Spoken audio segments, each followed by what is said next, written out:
예, 제가 12월 6일 11시 반경에 정보위원장실에서 정보위원장과 여야당 간사에게 12월 3일과 관련된 부분에 있어서의 상황 설명을 해드렸습니다. 그러면서 이거는 제가 추정이자 판단이지 어떤 정보 보고에 근거한 부분은 아니지만 정보 관료로서의 오랜 경험상 지금 최근에 있는 사항을 판단해 보니까 2차 계엄까지는 안 나더라도 최소한 2차 군사 개입의 가능성이 대단히 크다라고 정보위원장께 보고드린 건 사실입니다. 왜 근거가 뭔지, 왜 그렇게 생각해요? 주관적이라고 말씀하실 수 있겠지만 첫 번째는 대통령의 의지십니다. 제가 그 비상계엄 이후에 여러 가지 부분에 있어서의 움직임을 볼 때 대통령께서는 비상계엄이 잘못됐다 또는 대통령 국민에게 사과해야 될 부분이다. 또 의지를 꺾지 않고 계시다는 부분들이 여러 가지 부분으로 느낄 수 있었습니다.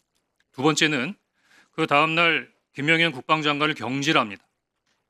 아마 경질할 수 있는 상황이라고 생각되는데 제가 깜짝 놀란 것은 김영현 장관이 경질된 다음에 그 다음 신임 국방부 장관을 추가 임명하기 위해서 노미네이션 하는데 제가 그때 제 판단으로는 김영현 장관이 뒤로 물러났지만 영향력이 사라진 것은 아니구나. 왜? 김영현 장관의 추천에 의해서 그 후임 국방장관이 추천됐다고 생각하기 때문입니다. 또 하나는 저는 경질했지 않습니까? 안 하겠다 그랬더니. 그런데 당시 방첩, 특전, 수방 관련된 부분 모든 당시 계엄국의 순회는 멀쩡했습니다.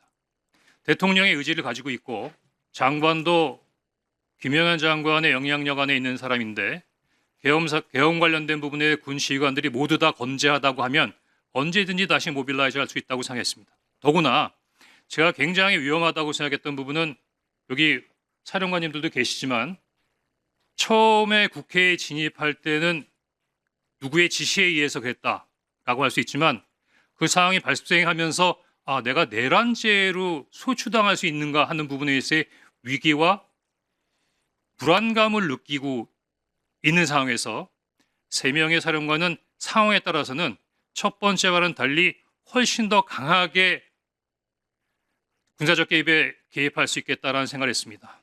또 하나는 제가 나름대로 이 부분의 의견을 몇 분한테 내니까 못 봤어? 국회에서 시민들이 미니까 군인들이 밀려나잖아.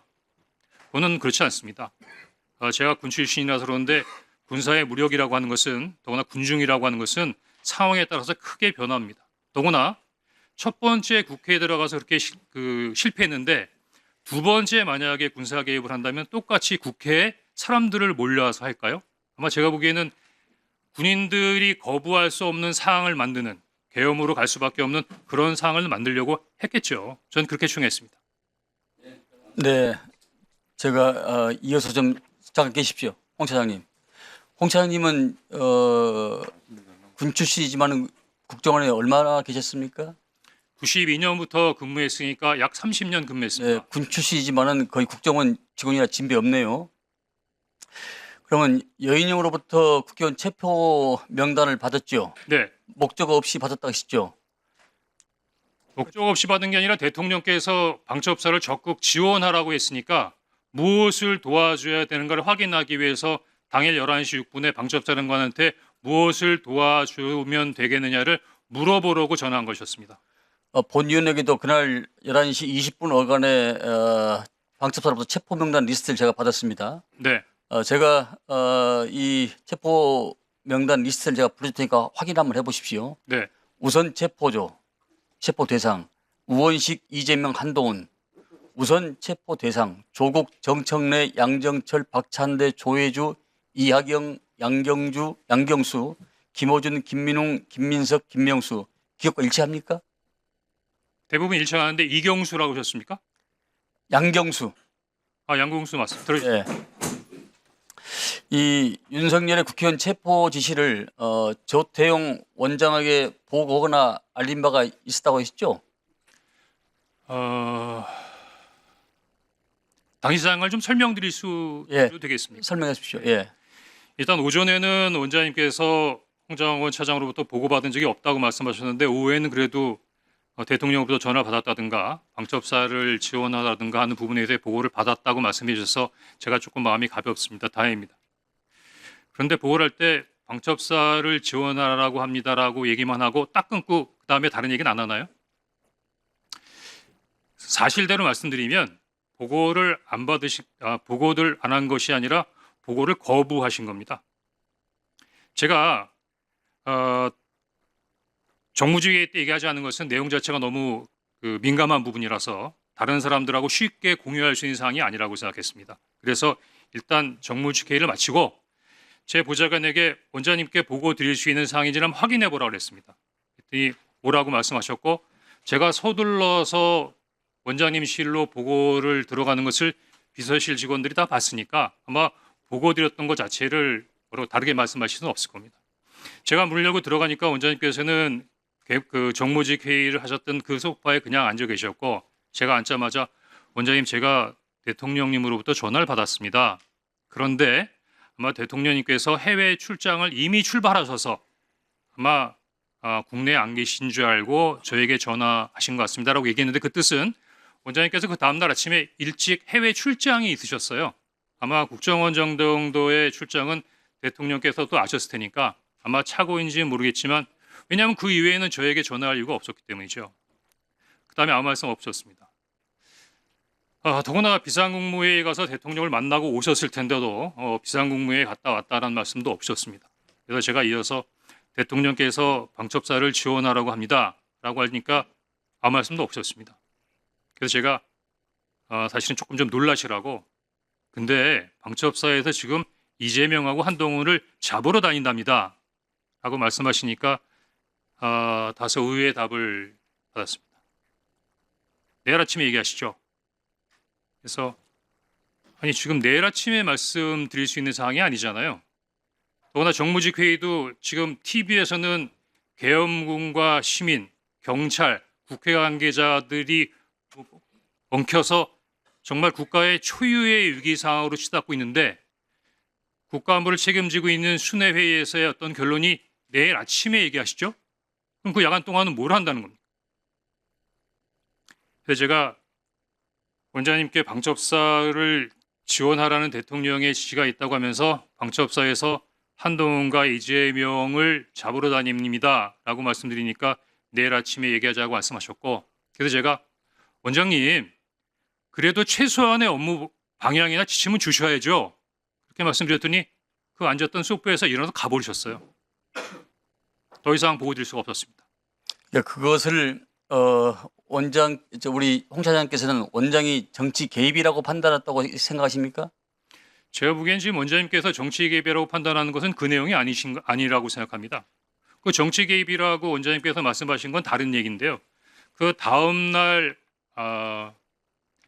11시 30분 정무직 회의가 끝나고 난 다음에 원장님께서 이런 제의를 하십니다. 통상 일주일에는 한 번이나 두 번 정도 정무직 회의를 하는데 상황이 엄중하니까 우리 매일 아침마다 티타임을 하면서 상황 관련된 부분에 대한 대처 협의를 합시다. 저는 그거를 아침마다 9시에 원장님하고 티타임 하면서 이런저런 부분에 대해서 업무를 협의해야 한다고 생각했고 그러면 원장님께 어떤 아이디어를 드릴 수 있을까라는 생각을 했습니다. 그래서 5일날 오후 정도로 기억이 되는데 그때 오전에 야당 대표께서 비상계엄에 군을 동원해서 도리어 북한의 군사위협이 더 가중되는 면이 있다라는 발표를 하시면서 조금 북한 군사에 대한 북한의 군사 위협에 대한 약간의 불안감을 느끼시는 말씀을 하셔서 그래 맞다. 지금 비상계엄은 대통령께서 직접 하신 부분이니까 대통령실에서 할 수도 있는 부분도 아니고 국회도 이렇게 혼란스러운 상태에서 그냥 원장님께서 야당에다가 얘기해서 북한 관련된 부분 한반도의 안보 상황 우리 국정원이 잘 관리하고 있습니다. 해외 관련된 부분의 동맹과도 잘 소통하고 있고 국내 사회 질서도 잘 나름대로 관리하고 있으니 국정원이 앞으로 나름대로의 어떤 비상계엄 이외의 여러 가지 부분에 있어서의 국면을 잘 감당하겠습니다. 그렇게 전화 한 번 하는 게 없겠느냐고 브레인스톰 차원에서 그냥 건의드린 겁니다. 물론 이것 때문에 원장님이 저를 경질했다고 생각지 않습니다. 가만히 계세요.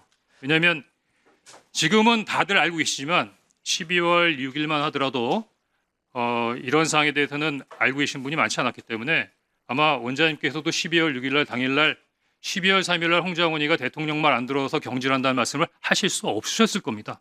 다만 거기에 대한 이유로 그 이야기를 하신 것 같고, 다만 제 입장에서는 대단히 억울하고 문제시되는 게 대부분 잘 자세히 보시지 않으면 잘 모르시겠지만 국정원법 11조에 보면 국정원 직원이 정치 중립을 위반하면 7년의 징역에 처할 수 있도록 되어 있습니다.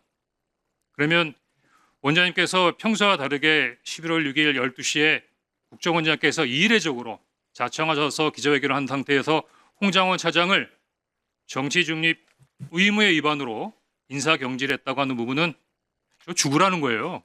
사법적으로 매장하겠다는 겁니다. 근데 그게 말씀으로 끝나지 않았습니다. 그 다음 날 네이버를 쳐보면 금방 알 수 있는 시민단체에서 저를 고발했고, 12월 8일 그날이 대통령의 탄핵이 기각된 그 다음 날 저는 검찰로부터 시민단체가 고발한 정치중립 의무 위반 혐의로 피의자로 검찰에 출두하라는 통보를 받습니다. 그러면은 이 정도면 국회에 공익제보 보호를 요청해야 되는 상황 아닙니까? 네, 맞습니다. 자, 그러면은 우리 홍 차장께서는 경질당한 것이 정치적 보복으로 느끼셨겠네요. 처음에는 두 가지로 나눠서 생각해야 되는데 12월 5일에 얘기할 때만 하더라도 저 대통령 좋아했습니다. 시키는 거 다 하고 싶었습니다. 근데 그 명단을 보니까 그거는 안 되겠더라고요. 예를 들어서 위원장님 집에 가셔서 편안하게 가족들하고 저녁 식사하고 TV 보시는데 방첩사 수사관과 국정원 조사관들이 뛰어들어서 수갑 채워서 벙커에 갖다 넣었다. 대한민국이 그러면 안 되는 거 아닙니까? 그런 게 매일매일 일어나는 나라가 하나 있습니다. 어디? 평양. 그런 일을 매일매일 하는 기관 어디? 북한 보위부. 이상입니다.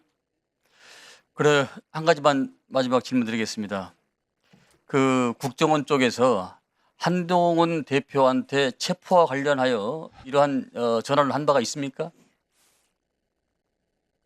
그러니까 저를 물어보시는 겁니까? 국정원을 얘기하시는 겁니까? 그러니까 차장님을 비롯한 국정원 내에서 일단 저는 방금 그 여당 의원님이 말씀하신 것처럼 한동훈이라는 분을 TV 이외에서는 뵌 적이 없고요.